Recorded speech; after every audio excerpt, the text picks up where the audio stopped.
Good evening, happy Wednesday. Glory and honor to our Father Yahweh, the Most High, the Creator of heaven and earth, the sea and all that in them is, our Creator, and the God and Father of Messiah, Yahweh Shai, the Lion of the tribe of Judah, who was sent to redeem Israel.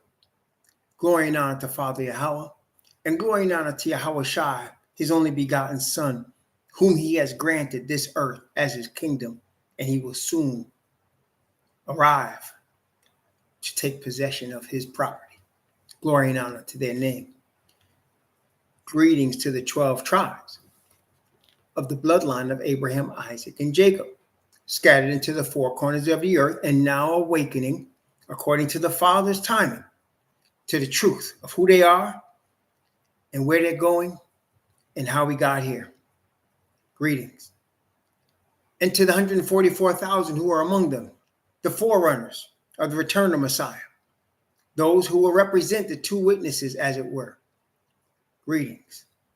And to the children of Japhet, the children of Ham, and the children of Shem, who are not of the bloodline of Isaac, Abraham, and Jacob, or Abraham, Isaac, and Jacob, whose name was changed to Israel, but nevertheless, through the blood of the atoning sacrifice of Messiah, and by his faith, they are with us. Greetings.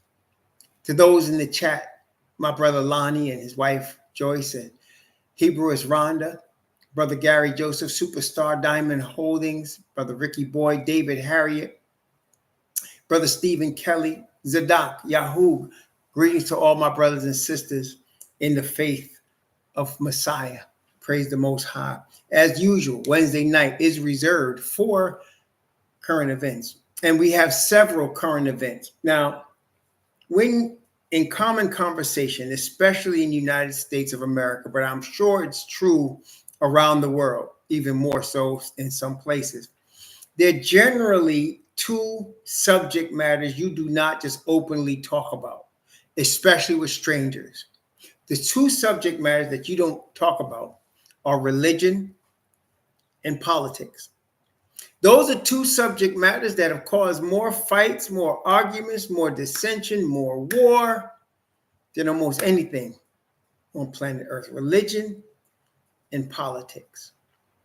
And in these two areas, as we examine tonight current events in these areas and what is taking place, along with the awakening of the Father's chosen ones, we're seeing how close, how very, very close, just a few years, less than the number of years a 5-year-old child can count.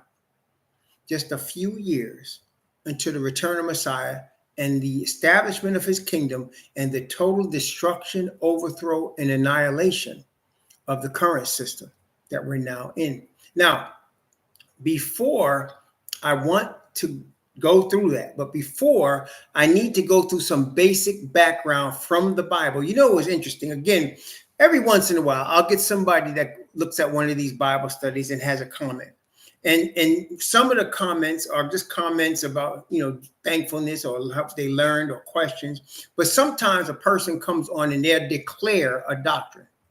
They'll say, no, for example, somebody said, no, the two witnesses are not Moses and Elijah. It's Enoch and somebody else, they said. And my response, as you can probably know, is I said, can you give me 2 or 3 witnesses for your theory?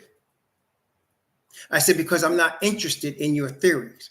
Can you give me 2 or 3 witnesses to back up what you're saying? Because I said, if you can't give me 2 or 3 witnesses, step off. Homie got mad and said, you don't have 2 or 3 witnesses for whatever you believe. That tells me he's out of control. So what I did is I gave him 3 witnesses from the Bible first to show that you should have 2 or 3 witnesses. And I listed them. I said, here's Moses. Okay. I said, here's Moses. I said, I think I had Paul. Yep, it had Paul, Moses, and I had Matthew and Luke. So I have 4 witnesses. I had Paul, Moses, Matthew, and Luke. So I said, here's 4 witnesses. So you can see for the doctrine of 2 or 3 witnesses, I have given you. more than 3 witnesses. And then I went and gave him 3 witnesses for Moses and Elijah. Again, I showed him the Gospel of Luke, Gospel of Mark, and I showed him Malachi, where Malachi says, I'm going to send you Elijah the prophet before the great and dreadful day of Yahweh come. And remember ye the law of Moses, my servant, with the statutes and judgment. He didn't bother that. He said, I should read a book, something by somebody that wasn't the Bible. That was his response, angry response. And so, of course, I completely deleted him because I'm not going to be arguing the religion with anybody. But it goes to show you, brethren, that people will be willing to fight and argue over something that's not biblical rather than look at the Bible. Okay? Rather than actually, and I spelled out the Bible principle, and I could have went deeper into the 2 witnesses because the Bible also talks about the 2 tables of the covenant being the 2 witnesses. But I didn't. I said I could go deeper, but I want you to just receive what I got, what I gave you already. Because you know what, brethren? One of the reasons we don't argue with people about religion is what the Messiah taught us. You do not cast your pearls before swine. And the Messiah told us, because swine will trample on your pearls and then come at you. Okay? Always have 2 or 3 witnesses for every doctrine of the Bible that somebody has. Always have, and they're out there for every legitimate doctrine. There's 2 or 3, or as you can see, 4 or 5 witnesses from the Bible. So what I want to do first tonight is go through some basics about the end times and about what we're seeing in the end times and who's in control of the end times. Because I don't want nobody to just, by the way, they took one of my videos down from YouTube this week. It was a video that had been done 3 years ago, and they took it down because they said I gave medical advice. And I just want to tell you, what I did, and I showed them, I said, I repealed it, and they still did it. And what I did was, there was a historical event, a factual historical event. Like, I'm not going to say it because they might delete this one, but there was a factual, it was like saying that there was a civil war and there's a factual documentation that the civil war happened, right? It was something very similar to that, something that's factual, that happened, that's historical. And I said, this is what I was talking about. And they still said, you broke our rules. You broke our rules of medical information. See?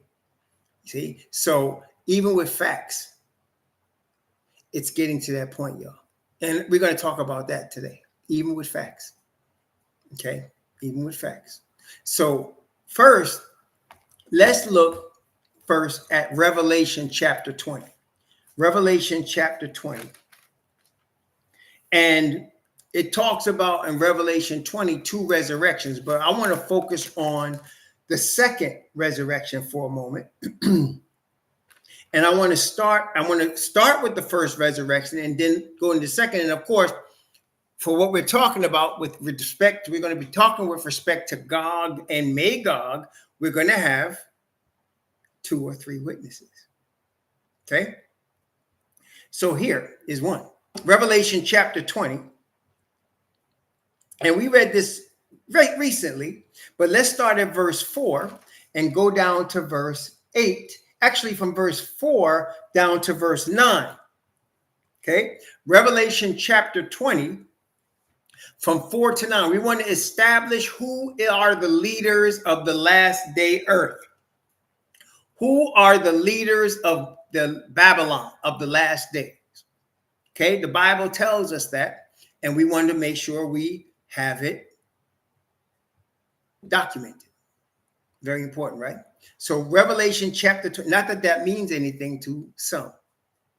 Revelation chapter 20, from verse 4 down to verse 9. And I saw thrones, and they sat upon them, and judgment was given unto them. And I saw the souls of them that were beheaded for the witness of Yahushua and for the word of Yahweh, which had not worshipped the beast, neither his image, neither had received his mark upon their foreheads or in their hands. And they lived and reigned with Messiah 1,000 years. But the rest of the dead, that is, other than the saints and the redeemed, The rest of the dead lived not again. So they were dead. Lived not again until the 1,000 years were finished. This is the first resurrection. So you have a resurrection of the righteous. And there's a 1,000-year period where only the righteous are alive during 1,000 years. Okay? Verse 6. Blessed and holy is he that hath part in the first resurrection. On such the second death hath no power. But they shall be priests of Yahweh and of Messiah, and shall reign with him 1,000 years. Priests of Yahweh, and Messiah. And why do we need priests? To teach Yah's laws, Yah's commandments and statutes to those that don't know it. That for whatever reason, they never had opportunity to learn all the truth, which is a large class of people. Okay. Verse 7. And when the 1,000 years are expired, Satan shall be loosed out of his prison, and shall go out to deceive the nations which are in the four quarters of the earth, Gog and Magog, to gather them together to battle, the number of whom is as the sand of the sea. So Satan goes out at the end of the 1,000 years. There's a second resurrection, and he goes out to deceive the nations. If you look up the word nations, you will see Goyim, Gentiles. He goes out to deceive the Gentiles at the end of the 1,000 years. Wait a minute. Verse 9. And notice it says the number of them is as the sand of the sea. There's a lot of them. Okay. And they went up on the breadth of the earth and compassed the camp of the saints about, and the beloved city. Question. What is the beloved city? Testing 1, 2, 3. What is the beloved city that they compass about? What is the camp in the beloved city, brethren? At the end of the 1,000 years, that's right, it's Jerusalem. And even more, it's New Jerusalem, right? It's New Jerusalem. So at the end of the 1,000 years, they encompass New Jerusalem, and they're trying, and it says, and they can't, and the fire came down from Yahweh out of heaven and devoured them. So we're going to be in the city and in Israel. And the nations led by Satan and led by Gog and Magog. I want you to notice something. There's no mention of the beast or of the false prophet or of Babylon in the second resurrection. Did you notice that? There's no mention of the beast. There's no mention of the false prophet. There's no mention of Babylon. That's all in the first resurrection, right? Because they're done in the first resurrection. There's no more Babylon. See, we're about to embark on a situation where there'll be no more Babylon. There'll be no more beast. There'll be no more false prophet. They will cease to exist, and they will never come back. They will never come back. Okay? So in the second resurrection, it's led by Gog and Magog. Second witness, Ezekiel chapter 39. Ezekiel chapter 39. We need to establish, we just saw, let me just make sure you understood what you just saw. You saw a second resurrection, and you saw Satan leading all the nations led by Gog and Magog. Is that correct? Did we just see that? And they were fighting against the Most High himself. Isn't that correct? Did we see that? I want to make sure we all understood. That's what we just saw, right? I mean, I'm not making that up. So now I got to give you, that's one witness. I got to give you one or two or three other witnesses, right? Okay. Praise the Most High for his word. Brethren, let me tell you something. As often as I see it, I'm still surprised that people who claim to believe the Bible will not receive 2 or 3 witnesses. That people who claim to believe the Bible will believe doctrines without 2 or 3 witnesses and run with them. I'm really shocked at that. But it goes to show the people that love the Father and his word and the people that don't. It's getting real straight now, brethren. Okay? The dividing line is clear. It's not based on what church you're in. Do you believe the word or don't you? It comes down to that. It's not the word in some book written by some man. It's not the word in some book written by some prophet. It's the book. Do you believe it or don't you? Okay, it comes down to that. Now, Ezekiel chapter 39, which I'm going to submit to you, is the first resurrection. The second resurrection is actually chapter 38. So let me first look at in fact, let me go just for the sake of order. We just looked at the second resurrection, right? So let's go to Ezekiel 38 then. Let's go to 38 and look at the second resurrection in Ezekiel, shall we? So, and you'll see, because you remember, there's a 1,000-year period between the first and the second resurrection, isn't it? We just saw it in Revelation chapter 20. Well, let's take a look here in Ezekiel 38. Ezekiel 38. First, let's read from verse 1 to 8 of Ezekiel 38. This is the second witness of Revelation chapter 20. Okay. And the word of Yahweh came unto me, saying, Son of man, set thy face against Gog. Didn't we just read that in Revelation chapter 20? The land of Magog. Didn't we just read that in Revelation chapter 20? The chief prince of Meshach and Tubal. So Gog dwells in the land of Magog, and Gog is the chief prince of Meshach and Tubal. That's who they are. Did I say that? Or did the Bible say that? And it's the second time we're reading about these group of people, isn't it? Not the first time. Now, can we agree? Revelation is talking about the last days. Can we agree that it just said it's the end of the 1,000 years? So we know this is the end, right? Okay. Verse 2. And say, thus saith the Most High Yahweh. The Hebrew prophet is writing to Gog and Magog, or about Gog and Magog.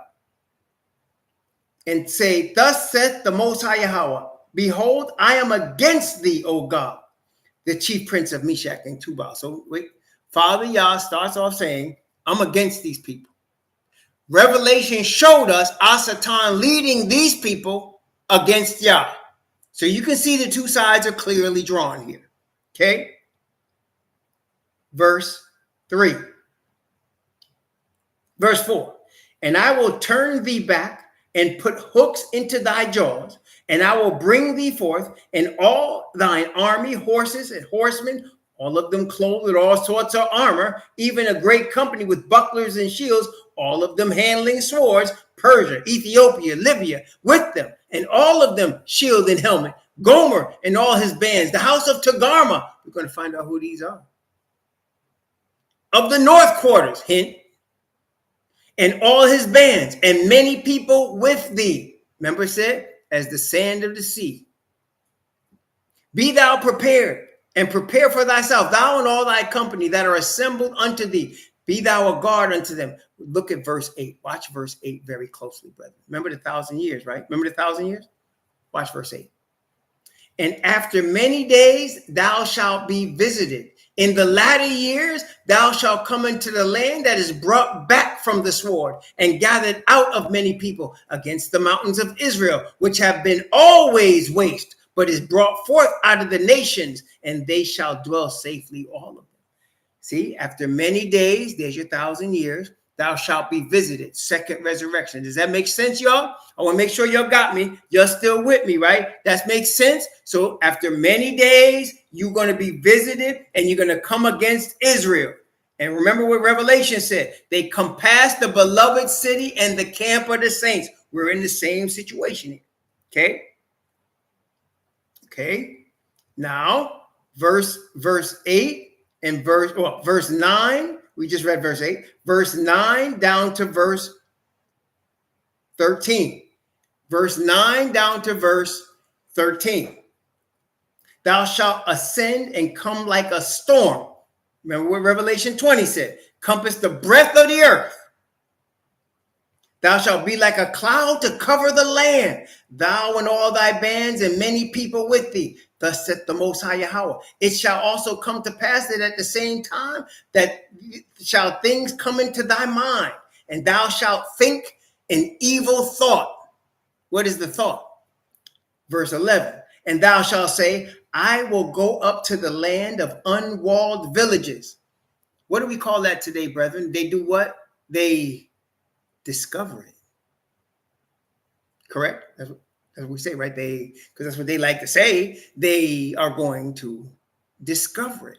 A land of unwalled villages, because we don't need bars and walls and all of that in the kingdom. Okay? I will go to them that are at rest, that dwell safely, all of them dwelling without walls, having neither bars nor gates. They licking their chops. They think they got us now. They're discovering us. Verse 12, to take a spoil, to take a prey, to turn thine hand upon the desolate places that are now inhabited, and upon the people that are gathered out of the nations. Remember, all of Israel shall be gathered out of the nations, and which have gotten cattle and goods that dwell in the midst of the land. Sheba and Dedan and the merchants of Tarshish with all the young lions thereof shall say unto thee, art thou come to take a spoil? Hast thou gathered thy company to take a prey? Carry away silver and gold, take away cattle and goods to take a great spoil, because they're used to doing that, because they discover stuff.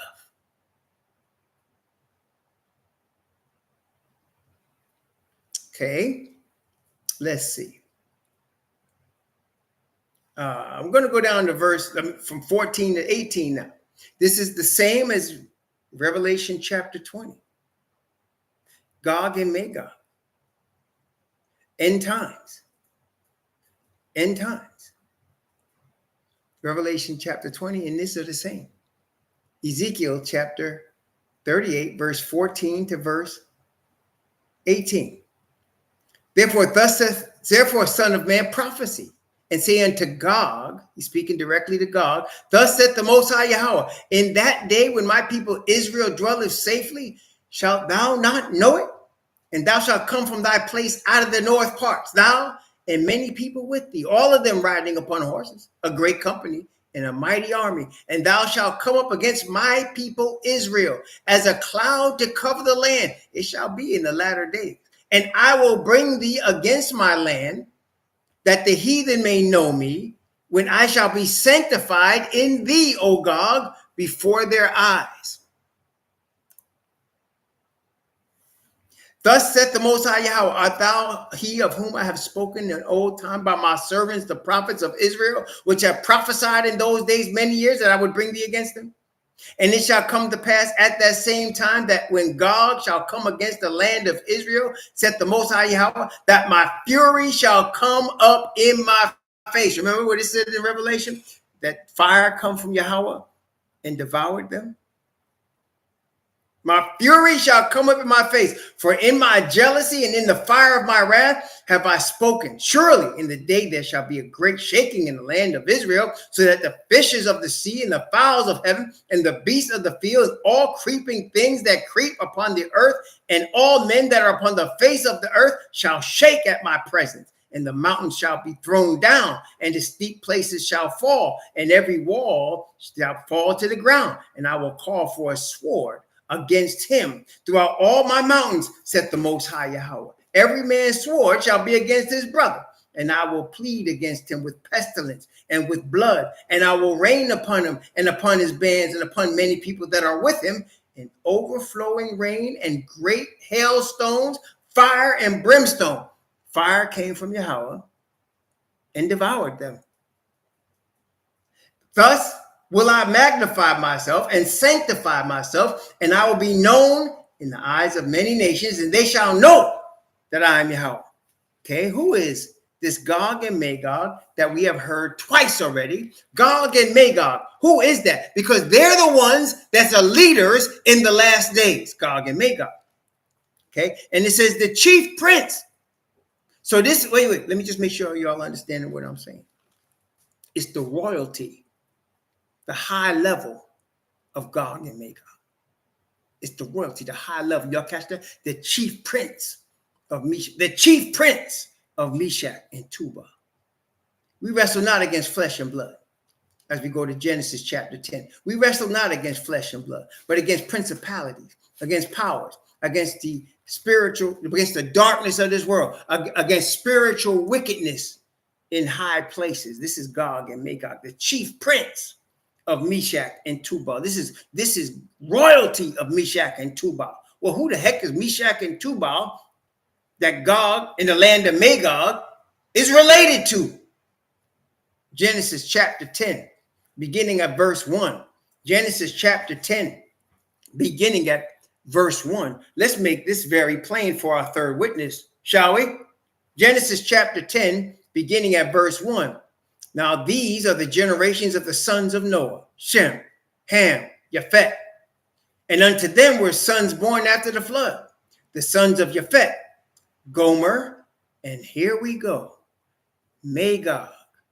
Magog, that's the land that Gog lives in. He said, Gog, in the land of Magog, the chief prince of Meshach and Tubal. He said, the devil goes to the four corners of the earth and gathers the nations, Gog and Magog. Isn't that what it said? The sons of Japheth, Gomer and Magog and Medai and Yavan, and wait, Tubal and Meshach. Gog is the chief prince in the land of Magog, of Meshach and Tubal.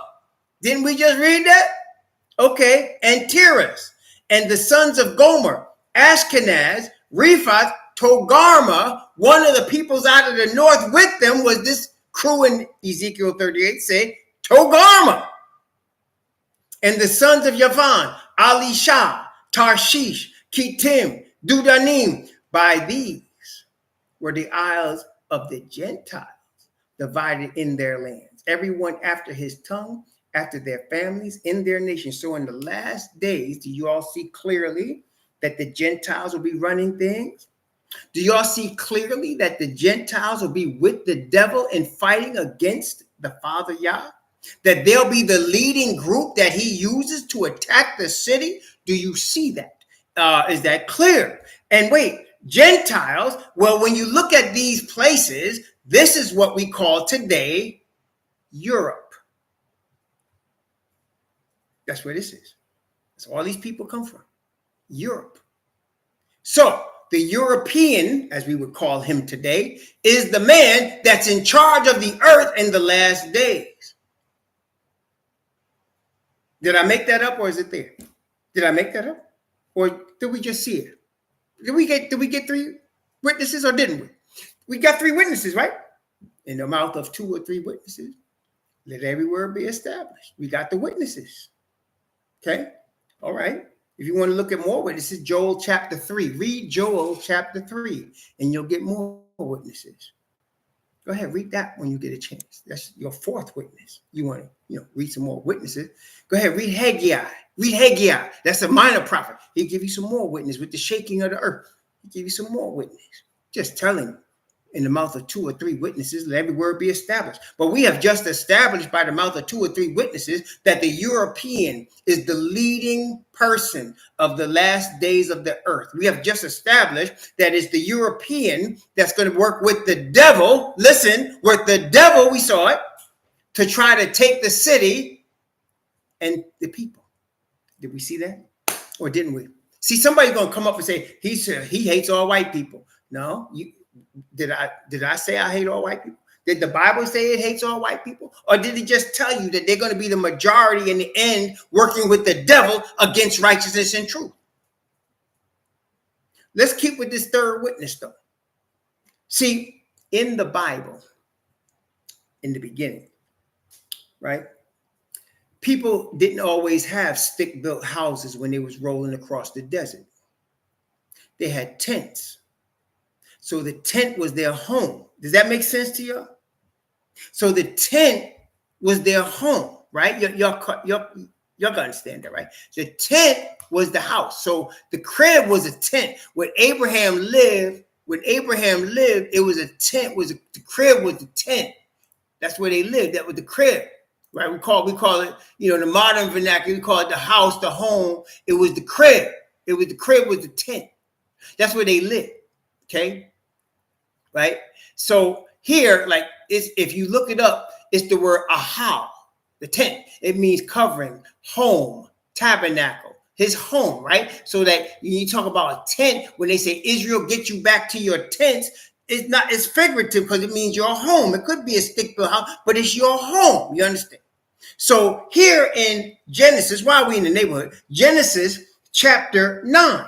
Okay, Genesis chapter 9. And let's read what it says, because people make all kind of inferences. Don't make inferences, brethren. Try your best to read what it says, get context, get 2 or 3 witnesses. Now, I want to tell you something. This is not an academic exercise. I'm always telling you, this is a spiritual exercise. You can't go ahead and look this up like you would look up 2 + 2, or you looking up calculus. You can't look this up like you're looking up, elements on a chemical chart. This is not like that. This is deeper than that. This is infinite wisdom from the Father. You need his spirit to understand this stuff. Okay? Don't think you could just do it academically. You ain't smart enough. The Father is the ultimate intelligence. So if you want to read his book, you need his help. You need his spirit. Okay? Don't ever think you could just read this and get it academically. You're not going to do it. This is the problem with many Gentiles. And this is the problem that we as Hebrews have had in coming up in the Gentile Christian system. We've come up in the Gentile Christian system, and we've learned to think carnally. We've learned to actually look at things carnally. We've been played, but we now understand. We've been called from before the earth was made. And we've been called to have the Father's Spirit abiding in us. We understand there's a spiritual being. See, the Gentiles try to make the spiritual being into its own God. We don't do that. See, that's Asatan's doctrine. No. We partake in the perfection of our Father by his grace and mercy, not because we deserve it, because he made us for it. Made us for it. Okay, we are built to have his spirit in us. Now, it's up to us whether we want it or not. It's up to us. You can decide, try to be your own God. Go do one of Asatan's numbers. Try to be your own God. People do that. But for those of us that believe in the Creator above all, see, we are not the Ancient of Days. There is a Father that's the Ancient of Days. It's like I just went to see my daddy today. Had a good time. Me and my wife had a good time with my daddy. And I respect my daddy. I would never tell him I'm daddy, even though I have my own children. He's always above me. He's my daddy. So whatever I am comes from him. Whatever my children are, is his too, because we all come from his lineage. So I'm not going to ever try to put myself above my daddy. Well, brother, we're talking about the Heavenly Father. Don't ever call yourself a God. Don't do that. There's only but one. And we are his witnesses. Ain't but one. He says, is there any other God beside me? I don't know any. You understand? Praise the Most High. We give honor. That's right. We give honor to our father and mother. We only have one Father, y'all. Ain't nobody else. Ain't nobody out here God. Genesis chapter 9. Genesis chapter 9, beginning at verse 24 and going down to verse 29. Genesis chapter 9 from verse 24 to verse 29. And Noah awoke from his wine and knew what his younger son had done unto him, and said, cursed be Canaan. So Noah awoke from his wine and knew what his younger son, which this one was Ham, had done.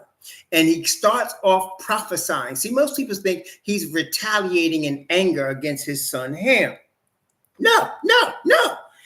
Y'all understand Noah's a prophet, right? Noah's a prophet. So he woke up from his wine and the spirit came on him and he starts prophesying. He said, cursed be Canaan. A servant of servants shall he be unto his brethren. And he said, blessed be the Yahweh most high of Shem, and Canaan shall be his servant. And Yah shall enlarge Japheth, and he shall dwell in the tents of Shem, and Canaan shall be his servant. He shall dwell in Shem's home. Japheth shall be enlarged and shall dwell in Shem's house. Japheth shall be enlarged and shall dwell in Shem's house.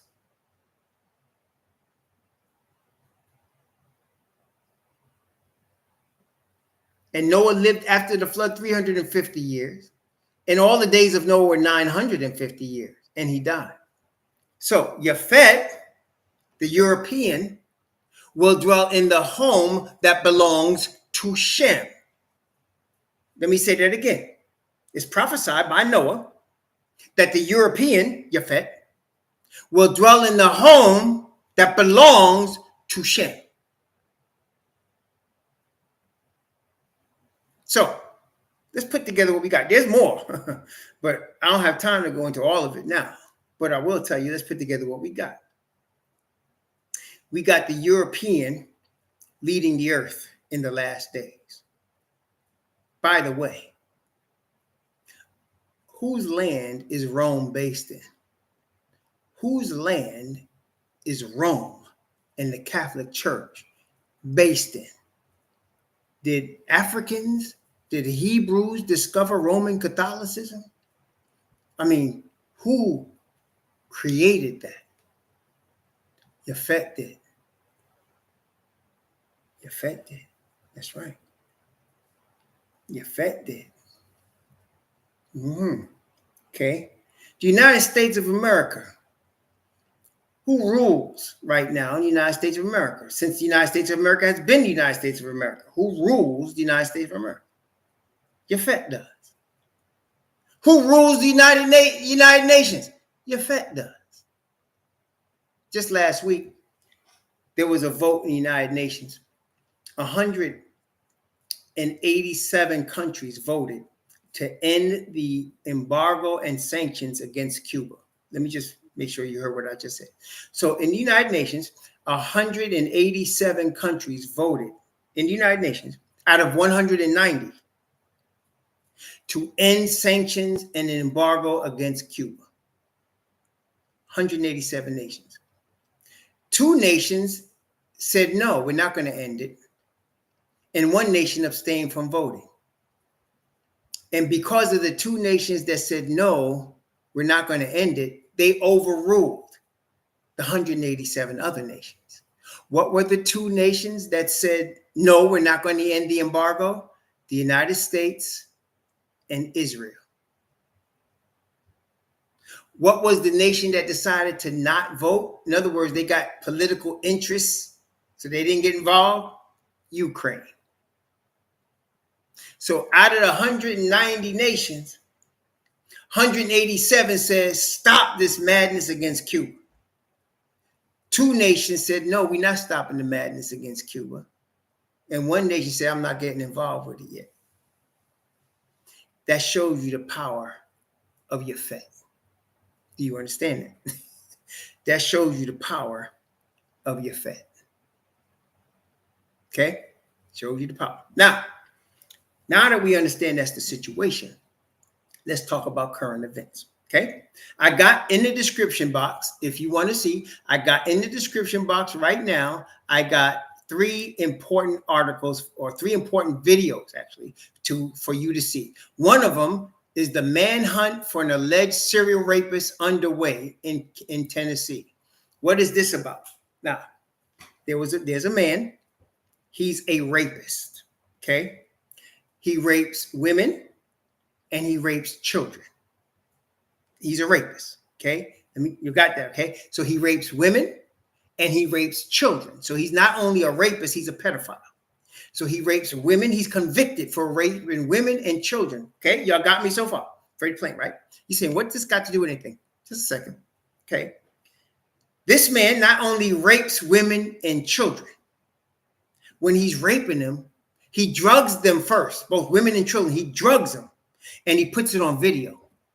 So he drugs the child or he drugs the woman.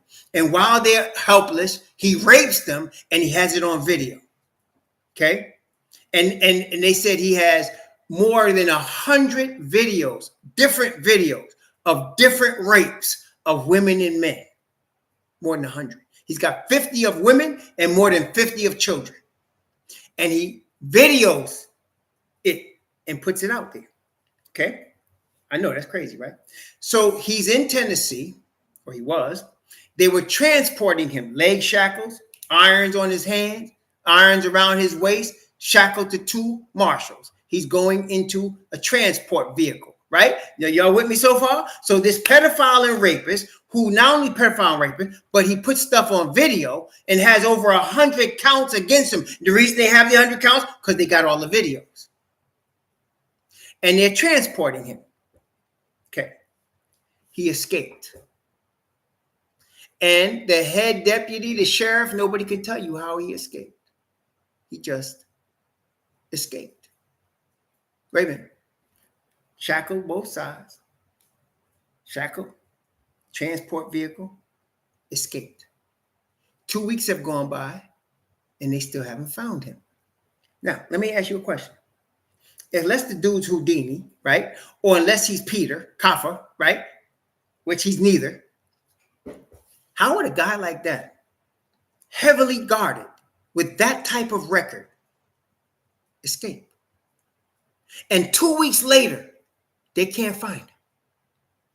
They asked the sheriff, well, we don't know, we're still investigating. 2 weeks gone by, we're investigating, we still investigating, we don't know how.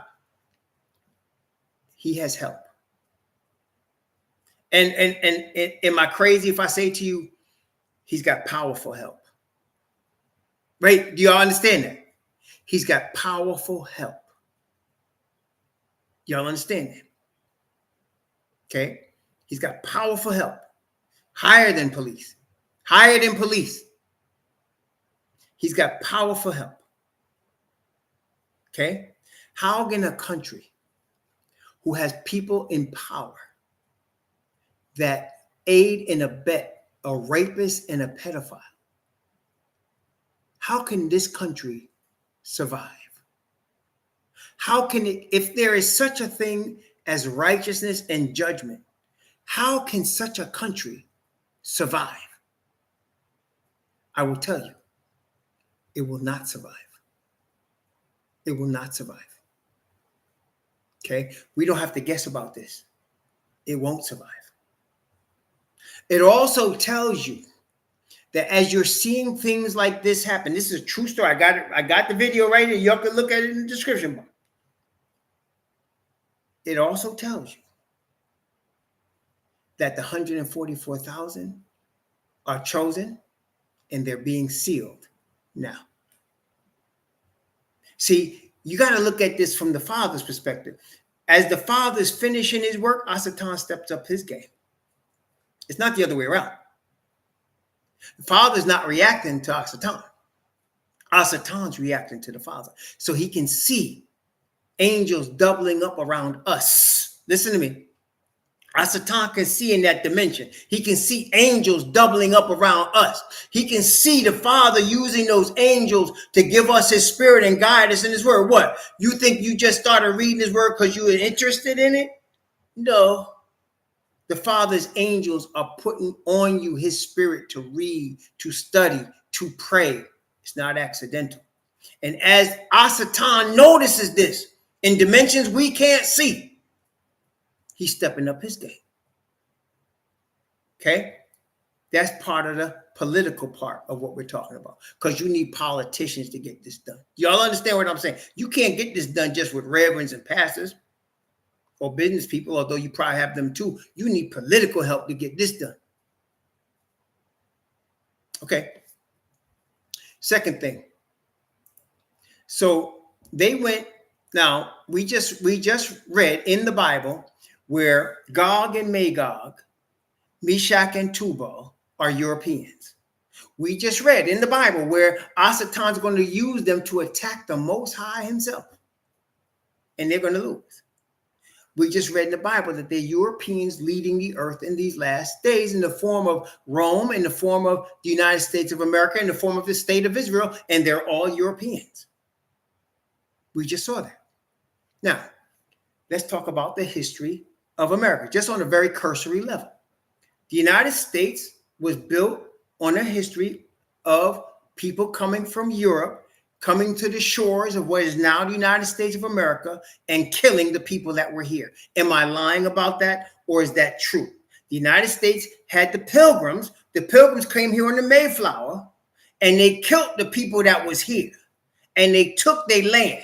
Now, they gave them some land, and they called it, what do they call it now? Reservations. They gave them some reserved reservations, right? But they took the land. Okay. They didn't want to work themselves to work the land. I know they give you that whole, what they call that work, what they call it, Puritan work ethic, bull crap. No. What really happened is they went to West Africa and they kidnapped Africans and they brought them in ships to this land and they forced them in chains to work this land.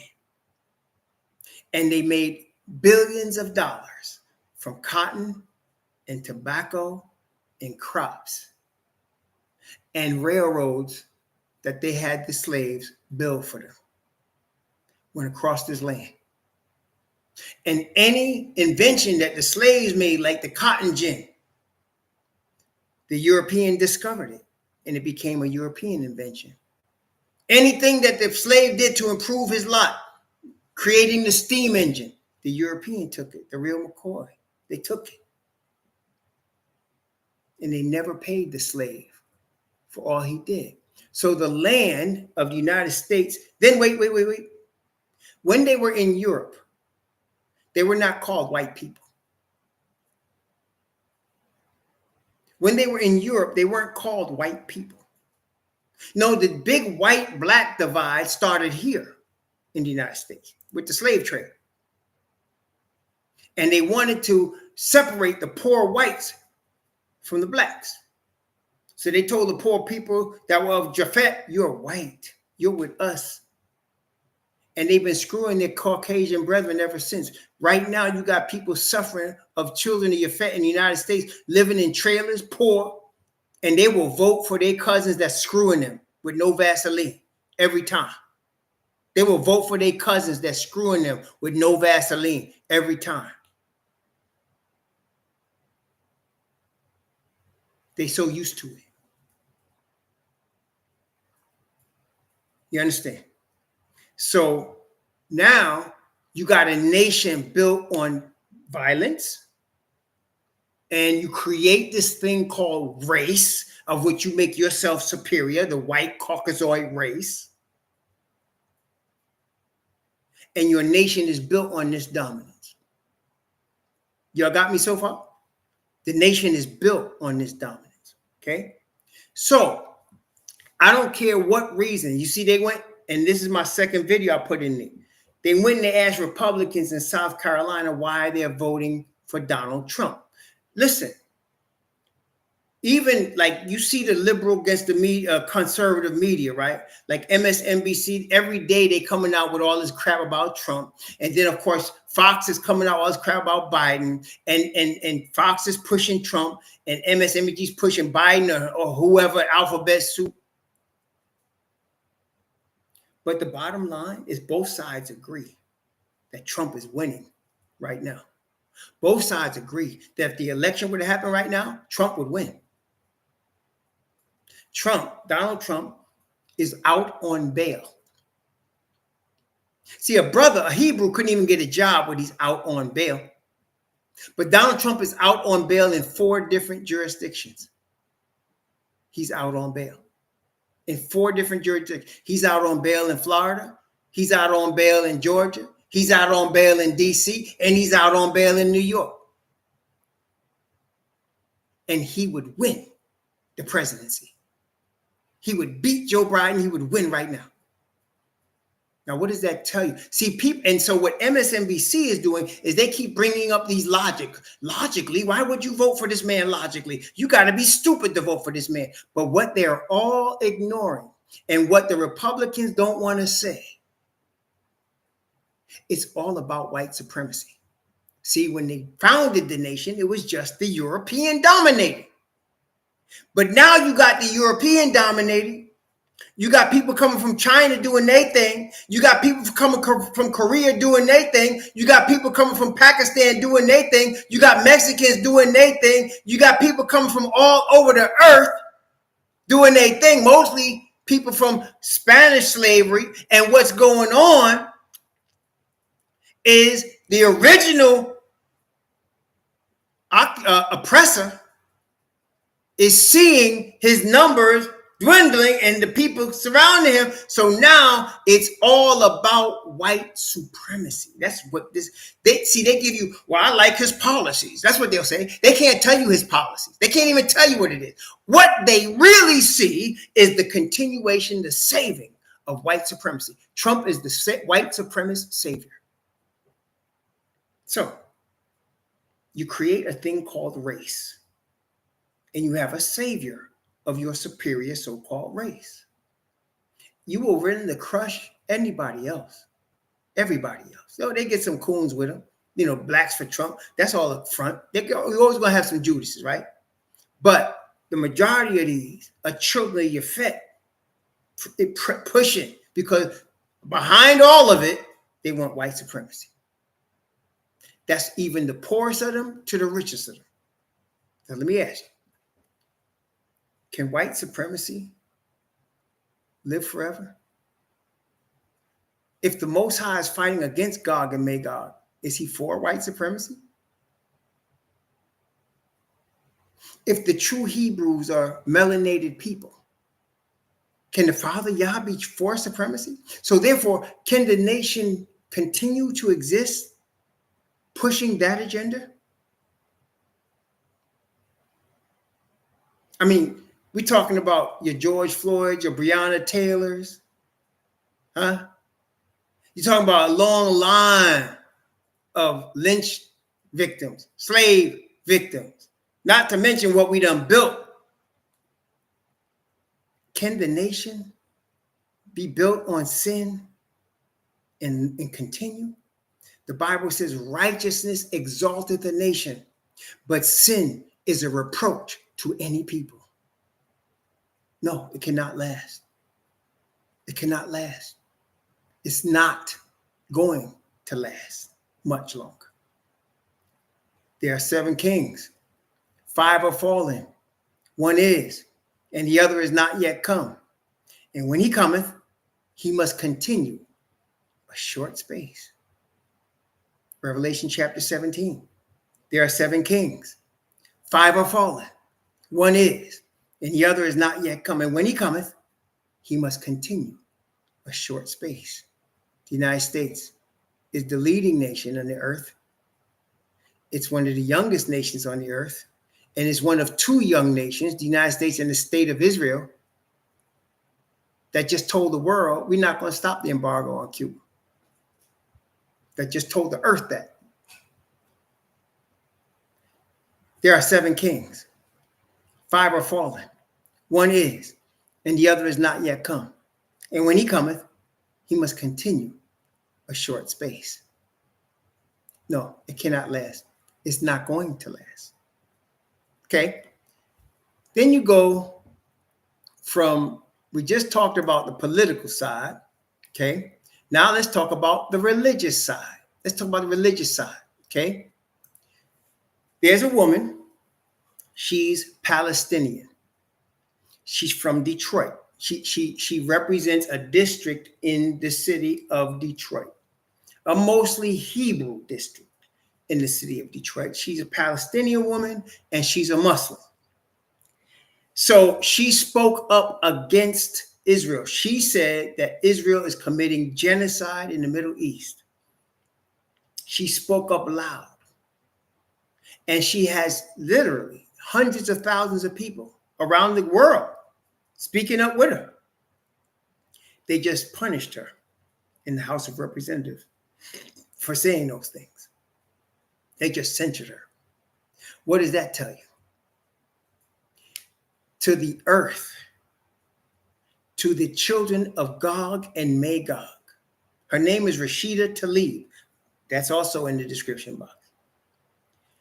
To Gog and Magog, which represent our Satan, the state of Israel is a crown jewel. And they will use all means to silence all other voices so that they get what they want. What they did, what Sister Tlaib doesn't realize is they're using her. They're using her. It's like this, brother. Let's say a guy is robbing a bank, right? Or he's robbing a convenience store, right? And the police come, right? Let's say the guy's robbing a convenience store and the police come, all right? So the police come into the convenience store and the guy's got his revolver. He's got the hammer cocked and he's got the gun up against the clerk's head, right? So the convenience store clerk has this cocked gun up against his head. The robber is got the gun up against his head and the police are there. So what's going on? The robber is threatening to blow the brains out of the clerk. So now the police can't just rush in and kill the robber. They'd like to, but they can't. So they got to, what? They got to negotiate with the robber. Isn't that the way it works? They got to negotiate with the robber so that he doesn't mess up. If he even shakes wrong and that gun clicks, there goes the innocent bystander dead. Y'all with me so far? So the clerk is the innocent bystander. In this parable that I just gave you, Israel is the robber with the gun. The clerk is Palestine. The police that just came in are all the Muslim nations around Israel. So they can't do what they would normally do because the gun's up against the Palestinians' head. So what's going to happen? They're going to negotiate. So Rashida Tlaib was saying there's genocide going on in Palestine committed by the state of Israel. And because of that, she's looking for a ceasefire. They're looking for a ceasefire. They're not even talking about give us our land. They're not even talking about that. They said, can we get a ceasefire? Did you notice that? So the ceasefire will come. I'm telling you what's coming. And they're going to negotiate so that Palestine gets the short end of the stick and Israel doesn't have to destroy them all. And it takes the land. That's what you got. Okay? That's what you got. And so everything that's going on is staged. Now, I'm not Rashida Tlaib, I'm not saying she's in on it. She's just doing what any human being would do, pleading for her people. But they're using that to get what they want and have the whole world agree with it. Okay? That's the religious part. Because to Gog and Magog, they're pushing the state of Israel as God's people getting their land. Am I lying? The Zionists are pushing the agenda of them as God's people, and I'm saying it that way, God's people getting their land. Isn't that what they're saying? There's your religious part. And you got all the white Jesus Christians pushing the same thing. And all of these things, the child molester, rapist, the Republicans blindly pushing for Donald Trump without any logical reason, because it doesn't need logical reason, it's white supremacy, and the state of Israel. All of these are telling us, brethren, it's almost over. You really don't have but a couple of years. It's almost, the horn is blowing. The sixth trumpet has blown. You're almost at the seventh trumpet now. And we know in the sixth, we end up on the sea of glass. In the seventh, the last seven plagues fall. The sixth trumpet is blown. The sixth church has happened. The sixth seal has been opened. As we're going to see as we continue our study of the book of Revelation. What's left is the sevens. And when the 3 sevens blow, it's it for the Gentiles. They're done. The first part, the sixes, is our deliverance, and they get left with their man-made stuff. The seventh is the completion of them. Done. We're going to talk about that. But you can see with these all current events, everything I just told you happened in the last week, even this week. Okay? It's coming down to this now. Here we are. Please read your Bible. Trust in the word of the Father. Pray for his spirit to guide and direct your paths. He will not lead you wrong. He will lead you where nobody else is walking. And he'll lead you where nobody else is walking. When you start to think, am I crazy? Am I walking here by myself? No, you're not walking by yourself. The Father has a path. Remember, what the Messiah taught us. Broad is the way that leads to destruction, and many there be that go in thereat. Straight is the gate, and narrow is the way that leads to life, and few there be that find it. There was only 8 that got on board Noah's Ark. Gonna be a few, a remnant. So yeah, the Father gonna lead you in paths that nobody else is walking. But don't worry, that's the right path. May the Most High bless you and keep you. May he cause his face to shine upon you and be gracious unto you. May he lift up his countenance upon you and give you peace. Shalom.